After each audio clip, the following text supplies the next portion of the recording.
FMCG major ITC के नतीजे आने वाले हैं 1 जून को। और ये देखा जा रहा है कि पिछले साल जितने भी क्वार्टर रिजल्ट्स आए हैं वो मार्केट आवर के बाद ही आए हैं, तो चांसेस ये बन रहे हैं कि मार्केट आवर के बाद ही रिजल्ट आ सकते हैं। ये एक ऐसी कंपनी है एफएमसीजी सेक्टर में जो कि कॉन्ग्लोमेरेट है, काफ़ी बड़ी कंपनी है, सिगरेट की सबसे बड़ी कंपनी है इंडिया की।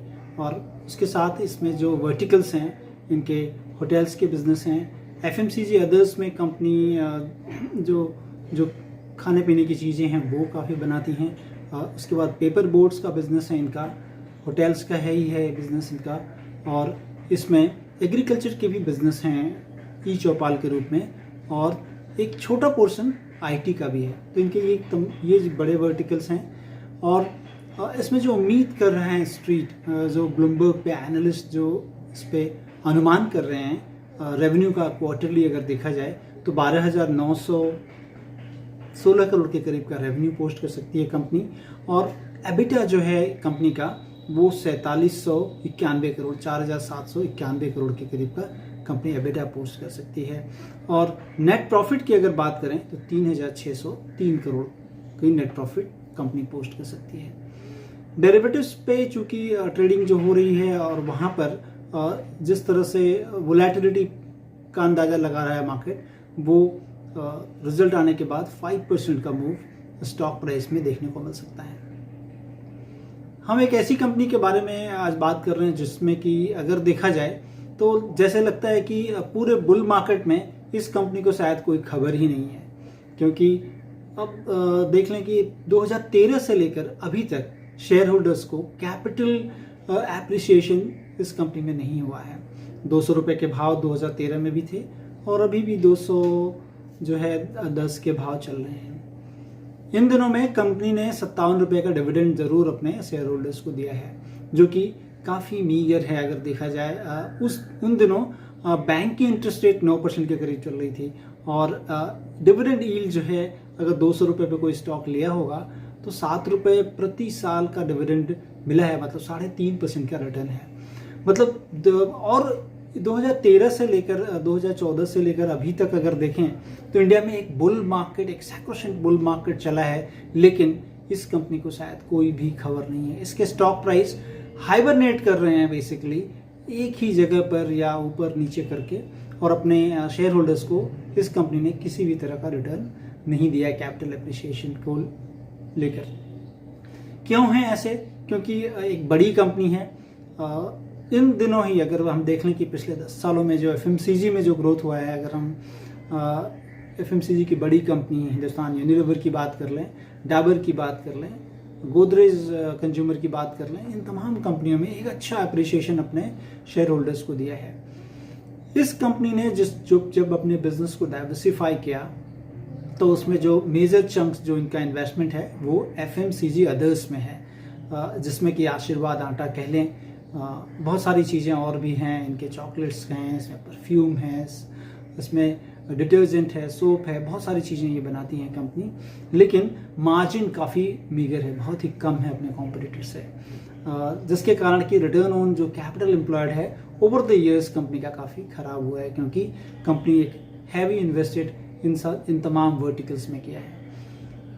होटल्स में भी काफ़ी अच्छा इनका जो इन्वेस्टमेंट है, सबसे बड़ा इन्वेस्टमेंट तकरीबन अपनी इनके एसेट्स का अगर देखेंगे तो 29% इन्होंने अपने एफएमसीजी अदर्स में कर रखा है, और 18% कह लें तो इनके सिगरेट बिजनेस में है तकरीबन, और 18% ही होटल बिजनेस में है, और 18% के करीब ही इनका एग्री पेपर बोर्ड बिजनेस में है, और एग्री में तकरीबन 11% का एसेट है, और बहुत ही छोटा 2% के आसपास आईटी में है।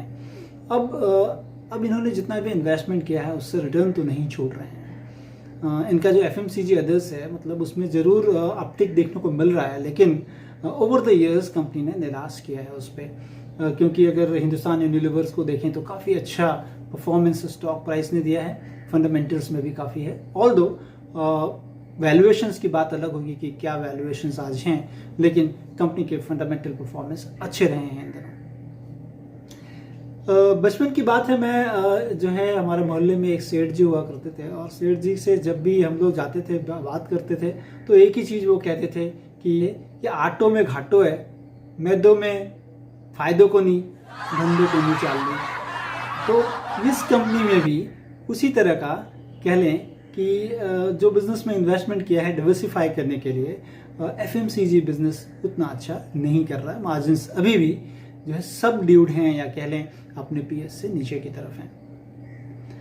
इतने दिनों में अगर शेयर होल्डर्स कह लें तो शेयर होल्डर्स काफ़ी वंचित रहे हैं। ये एक जो है मलाल है, क्योंकि जितने लोग इसमें इन्वेस्टेड हैं उनके लिए कंपनी ने शायद उतना अच्छा नहीं किया है।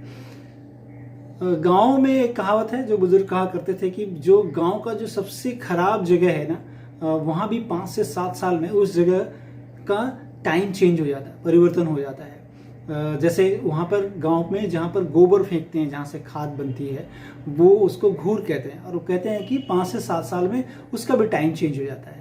इस कंपनी के 8 साल हो गए हैं और फंडामेंटल में बहुत ज़्यादा अपटिक नहीं देखने को मिल रहा। कंपनी के मैनेजमेंट काफ़ी ज़्यादा जो है एंडेवर है कर रहे हैं, लेकिन अभी भी वो सारी चीज़ें इंटीग्रेट करके अपने शेयर होल्डर्स को रिटर्न नहीं दे पा रहे हैं। कहने की मतलब बहुत दिनों से अब एक गालिब का शेर भी है इस पे कि हुए हैं पाँव ही गोया नवरदे इश्क में जख्मी, न बैठा जाए है मुझसे न जाया जाए है मुझसे।